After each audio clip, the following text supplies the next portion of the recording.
Hey guys, welcome back to the Time Bomb channel. Of course, with myself, the Bombardier, and we're crossing the pond today to pay our respects to our American cousins and their contribution to the watch world. What we have today is the Ball Engineer Master2 Diver Worldtime, reference DG2022A. Quite a mouthful, but this particular watch is from 2018 and has been lent into the channel today.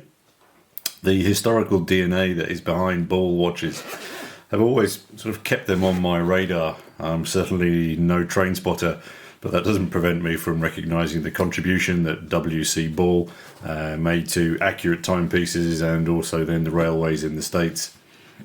Having been making watches since the 1800s, or the late 1800s, one of their current collection that really catches my eye is this Engineer hydrocarbon. Looks a real solid piece, but it's a little bit out of my price league. Alright, so let's just pause camera and readjust. Alright, so looking at this Engineer Diver Worldtime, I think it's fair to say that the Worldtimer plus Diver is perhaps not the most common combination of attributes, but it seems to be serving Ball quite well, as they've had this model in their lineup since 2010, I believe. Nevertheless, I'm not entirely convinced that the owners of this watch are going to be using it as a dive tool watch. To my mind, it's a sports watch, for the traveller, and in that it very much succeeds. Added to that, I'm wondering if that might be the reason why Ball combine the features that we see here, as in fact your dive functions are mostly absent. I mean, key indications of that are your minute markers in the out ring.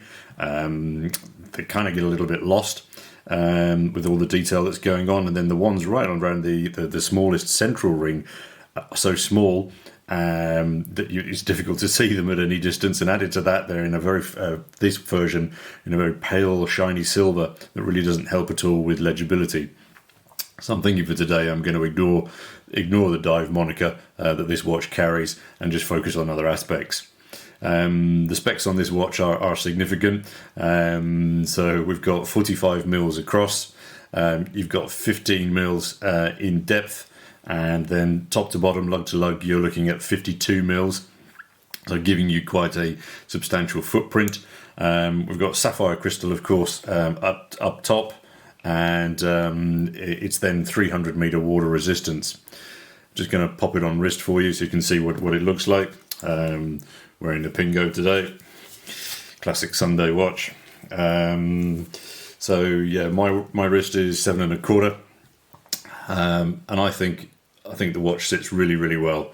Yeah, it does sit up proud, but I like my solid pieces of silver very much on wrist, and this really does work for me. However, I'm thinking obviously if you're a 6-inch wrist, this kind of might not be the best fit. All right, let's get a little closer there so we can look at some detail. All right, so as you can see, we've got a very busy dial going on here. There really is a lot happening. So I think probably what I'll do is I'll pop up a close-up shot so you can actually see the details that I'm referring to. So starting right around the outside, you have this external ring, which is your dual time zone. That then also, as you can see, incorporates your minute, 10, 20, 30 minute markers. And basically by setting the local city at the 12 o'clock mark, that will then allow you to show you the times elsewhere.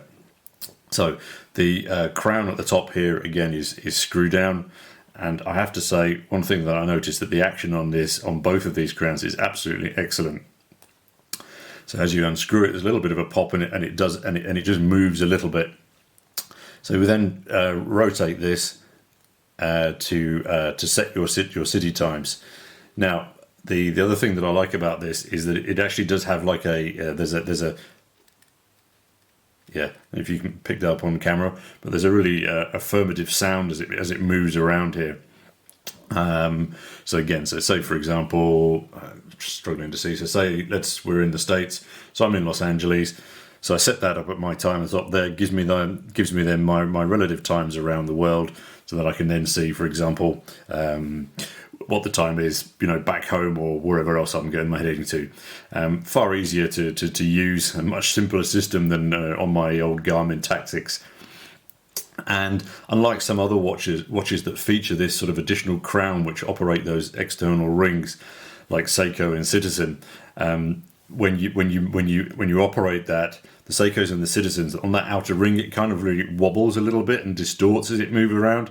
That's really not the case here. So they've done an excellent job. And let me just screw that back in. Next, on this white slash and sort of half white, half blue slash around that next inner ring, you've got your 24-hour scale markings. Then, of course, you have your hour markers, and then inside that, again, I think probably need to again refer back to the micro shot. You've got some further seconds indications. And as you can see from these close-up shots, that there's quite a few layers going on to the dial. It really does drop down to the center a little bit like an amphitheater or a deep dish pizza, whichever you prefer. As you can see on camera today, that blue does have very, very subtle play to it, which is really, really quite nice. And the other thing that I like about it is that it actually stays blue. Even from distance, you can still see that it is blue, and obviously only out at full arm extension does it actually sort of then lose its blueness. That white slash around, which is your as I mentioned before, your 24-hour ring, that really does stay clear from all distances and from all angles. And I know on other versions they put different colours in that way. The font choice is an odd one. So your 12, 6 and 9 fonts, it's kind of digital. I don't know, it reminds me a little bit of Tron for some reason. You've then key factor of ball watches is their use of tritium gas tubes, and it provides a superlative lume. I mean, really, really, really excellent, as you can see from these photos here. Another aspect that I like about the watch is that the finishing is all brushed, apart from the case back. And again, I think as I've expressed in other videos, I really prefer that brush finish. I think it makes it less fussy, less dressy, and it also contrasts nicely with the busyness of the dial. I think if you were to, polish up those bezel and those sides, okay, it's going to be a fingerprint magnet, but it's also then going to make the whole aspect of the watch far, far, far too shiny for my personal tastes. As I mentioned before, the screw down crown here, the winder is the only one of the two that's signed. The crown guards here are really, really nicely formed and really do hug that crown very well. However, upside is that it doesn't prevent you in any way of getting a hold and a purchase. And I think that one of the reasons for that is because on the back here, you've got full access to the crown. So it's very, very easy to get your finger into. As I mentioned before, the screw action and that pop is really, really, really nice. It's incredibly smooth. And the other thing that I like about it, and this is a bugbear of mine on a lot of watches, is that this re-engages really, really well. There's absolutely no grinding. There's no sort of fiddling around. You just a little bit of pressure back in, total re-engagement. Top marks there for that. The case design as well is perhaps quite peculiar to ball. There's a lot of grooves and ridges and things going on here. One that I'm not 100% keen on is this one between the bezel and the main body. It's just an absolute dust magnet. But your lugs, as you can see, sort of do curve down quite nicely and successfully. They just touch the bottom of the case back. The case back does feature this deep cut design that I'm afraid neither I nor the owner of the watch actually know what that design refers to. It's like a boy on a rock cheering, or I have no idea what it is. If you guys know that better, please do drop a comment down below. That would be very helpful. The rubber bracelet is still very, very heavily scented. As you take it out of the pack, it sort of hits you. It's like a vanilla Tic Tac aroma, which you're either really going to love or you're going to hate.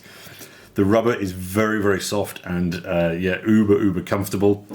I do wonder though if perhaps they could have offered curved lugged or pre-curved lugged ends to this. I think it would just hug the case just a little bit nicer. You've got branding on the bracelet here, and then branding on the top at the buckle. And yeah, here's an odd one. I don't really pay that much attention to buckles, but this one kind of has an industrial appeal, which I really, really like. You kind of have these little rivets, although I don't think they're that functional, sort of stuck on the side. You got a half curved section there. I don't know, I really like it for some reason. Ticking away inside, we've got the RR 1501 movement, which looks a little like this. It's built around an ETA, but with the additional Worldtime aspect included, and the suggestion is it'll give you around 38-hour power reserve. I confess I don't know that much at all about ball movements, so if you guys have any experience, please do drop us a comment down below. So, in conclusion, I think the designers have made some curious choices with many aspects of this watch, as I've alluded to during the overview. And I think those choices will either be putting people off, or they're going to be attracting people even more.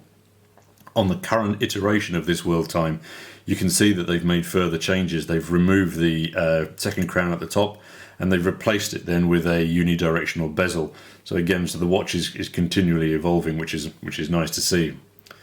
I also understand that Ball are no longer family owned and that the new owners hark from Asia, but they seem to be adhering to the brand's identity very well. To me, the overall feel of the watch is my favourite aspect. It feels very, very solidly constructed, and it oozes a quiet confidence that really works for me. But it still has enough going on that dial really to keep your mind busy.